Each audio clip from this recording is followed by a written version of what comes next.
Okay, ons is in Rigters 1, julle kan dit 'n bietjie gaan lees vir huiswerk. Min van julle dink ek ken ons regtig, ons is nie so baie bekend nie.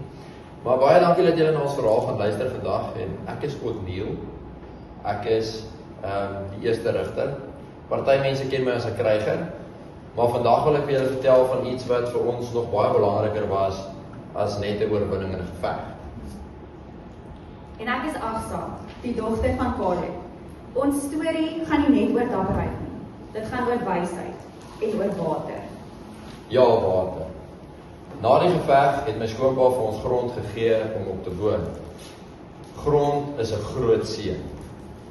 Dit is, maar nie alle grond is dieselfde nie. Die grond wat ons gekry het, was in 'n droë gebied. Dit was baie mooi en baie wyd, maar baie droog. En droë grond kan nie gewasse laat groei nie. En droë grond kan nie diere laat drink nie. En droë grond kan nie 'n gesin onderhou nie.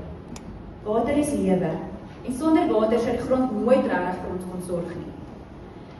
Eendag sê ek vir my man, ons gaan my pa moet vra vir water. Ek onthou daardie dag. Baie goed. Ek het haar moed bewonder. Partykeer is die dapperste ding nie net om te veg nie, maar partykeer is dit om te vra vir iets wat jy regtig nodig het. Ek gaan toe na my pa toe, klim van my donkie af, en hy vra, wat wil jy hê? En ek sê vir hom, ek het water nodig, pa. U het ons grond gegee, asseblief gee ons water ook. Dit was nie gierigheid nie. Dit was wysheid. Sy het verstaan dat grond sonder water nie lewe kan gee nie. En my pa het geluister. Hy het nie net vir ons fonteine in die hoogte gegee nie. Hy het vir ons fonteine in die laagte ook gegee. Nie net 'n bietjie water nie, maar oorvloedige water. Water vir die lande, water vir die diere, water vir ons familie. Daardie fonteine het die droë grond verander in 'n plek vol lewe. En dit het ons iets baie belangrikers geleer. Soms kom seëninge in dele.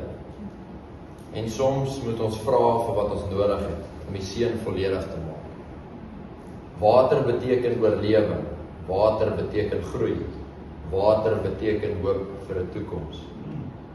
Water beteken dat God ons kan gebruik.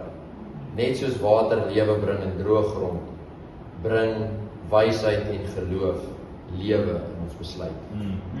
En dit is ons verhaal van die fonteine wat lewe aan ons land en aan ons lewe gegee het.